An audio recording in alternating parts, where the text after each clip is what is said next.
for this series of NSA surveillance programs. We'll continue on with Prism.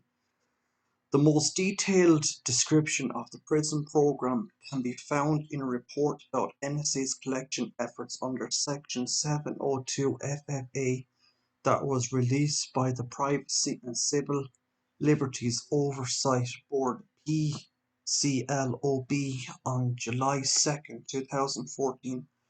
According to this report, Prism is only used to collect internet communications, not telephone conversations. These internet communications are not collected in bulk, but in a targeted way. Only communications that are from specific selectors, like email addresses, can be gathered. Under Prism, there is no collection based upon keywords or names. The actual collection process is done by the Data Intercept Technology Unit (DITU) of the FBI, which on behalf of the NSA sends the selectors to the US Internet Service Providers, which were previously served with a Section 702 directive. Under this directive, the provider is legally obliged to hand over to the DITU all communications to or from the selectors provided by the government. DITU then sends these communications to the NSA, where they are stored in various databases depending on their type. Data, both content and metadata, that already have been collected under the Prism program may be searched for both US and non-US person identifiers. These kinds of queries became known as backdoor searches and are conducted by the NSA, FBI, and CIA. Each of these agencies has slightly different protocols and safeguards to protect searches with a US person identifier.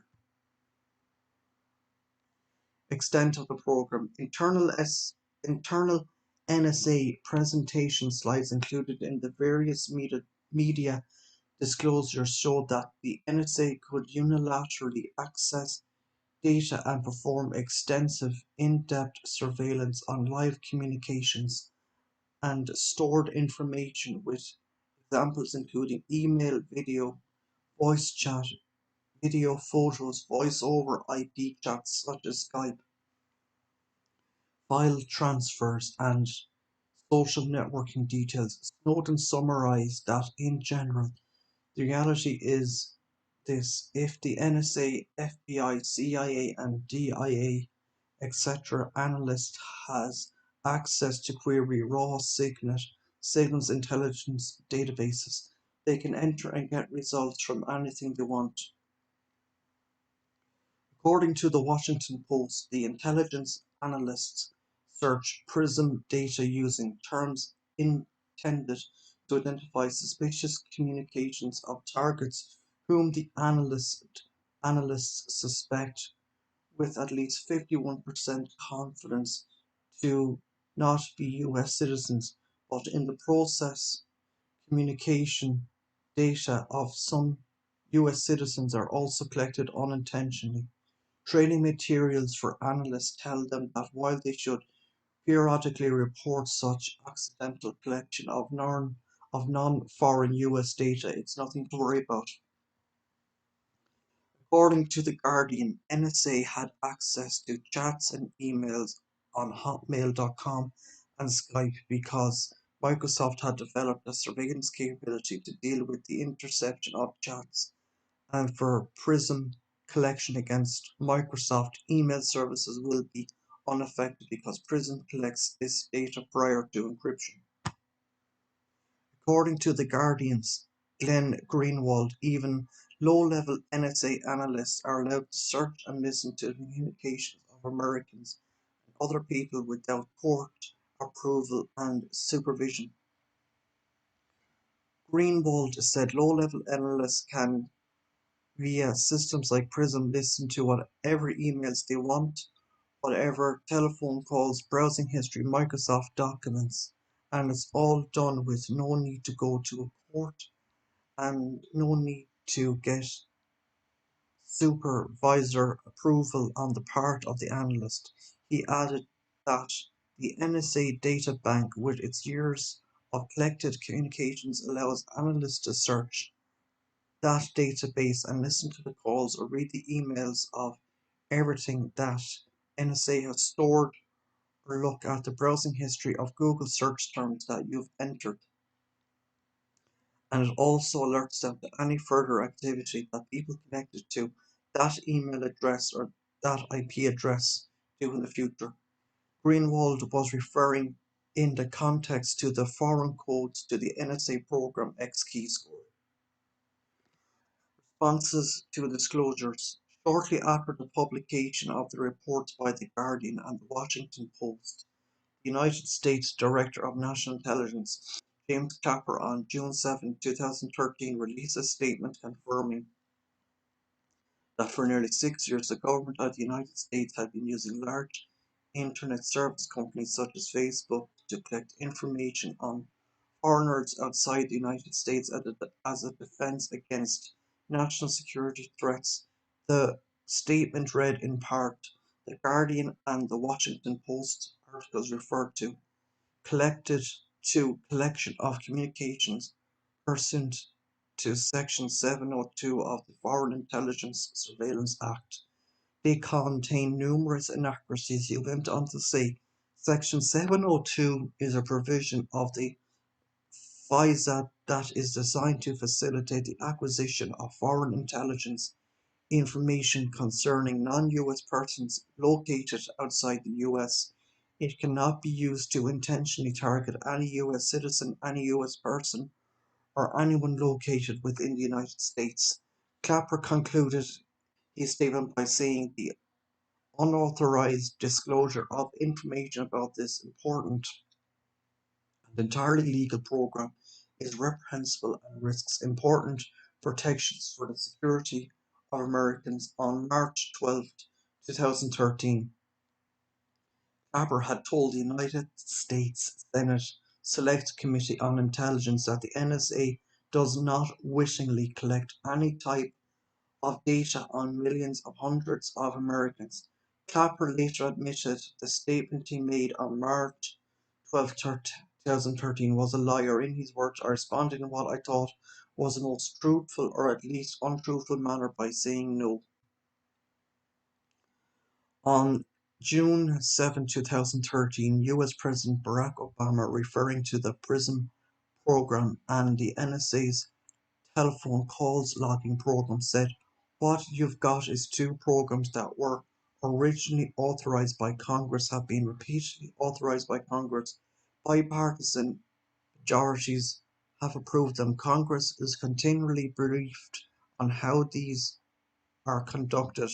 There are a whole range of safeguards involved, and federal judges are overseeing the entire program throughout. He also said you have 100% security and then also 100% privacy and zero inconvenience. You know, we're going to have to make some choices as a society. In separate statements, senior Obama administration officials, not mentioned by name and source, said that Congress had been briefed 13 times on the program since 2009. On June 8, 2013, Director of National Intelligence Clapper made an additional public statement about Prism and released on a fact sheet providing further information about the program, which he described as an internet government computer system used to facilitate government statutorily authorized collection of foreign intelligence from electronic communication service providers under court supervision as authorized by Section 702 of the Foreign Intelligence Surveillance Act (FISA). The fact sheet stated that the surveillance activities published in The Guardian and The Washington Post are lawful and conducted under authorities widely known and discussed and fully debated and authorized by Congress. The fact sheet also stated that the United States government does not unilaterally obtain information from the servers of US electronic communication service providers. All such information is obtained with FISA court approval and with the knowledge of the provider based upon written directive from the Attorney General and the Director of National Intelligence. It said that the Attorney General provides FISA court rulings and semi-annual reports about Prism activities to Congress, providing an unprecedented degree of accountability and transparency. Democratic Senators Udall and Wyden, who serve on the U.S. Senate Select Committee on Intelligence, subsequently criticized the fact sheet as being inaccurate. NSA Director General Keith Alexander acknowledged the errors, stating that the fact sheet could have more precisely described the requirements governing the collection of email and other internet content from US companies. The fact sheet was withdrawn from the NSA's website on June 26 in a closed doors Senate hearing. Around June 11th, FBI Director Robert Mueller said that Snowden's leaks had caused significant harm to our nation and to our safety. In the same Senate, NSA Director Alexander defended the program. Alexander's defense was immediately criticized by Senators Udall and Wyden, who said they saw no evidence that the NSA programs had produced uniquely valuable intelligence. In a joint statement they wrote, General Alexander's testimony yesterday suggested that the NSA's bulk phone records collection program helped thwart dozens of terrorist attacks, but all the plots that he mentioned appear to have been identified using other collection methods. On June 18th, NSA Director Alexander said in an open hearing before the House Intelligence Committee of Congress that communications surveillance had helped prevent more than 50 potential terrorist attacks worldwide, at least 10 of them involving terrorist suspects or targets in the United States between 2001 and 2013, and that the Prism web traffic surveillance program contributed in over 90% of those cases. According to court records, one example Alexander gave regarding a thwarted attack by Al Qaeda on the New York Stock Exchange was not in fact foiled by surveillance. Several senators wrote Director of National Intelligence Clapper asking him to provide other examples.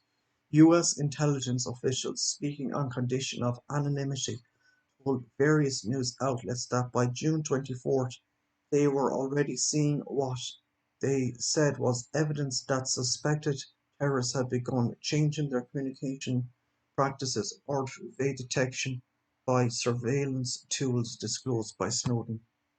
So that's all for this video on the Prism program. So don't forget to like, share and subscribe, and thank you for watching.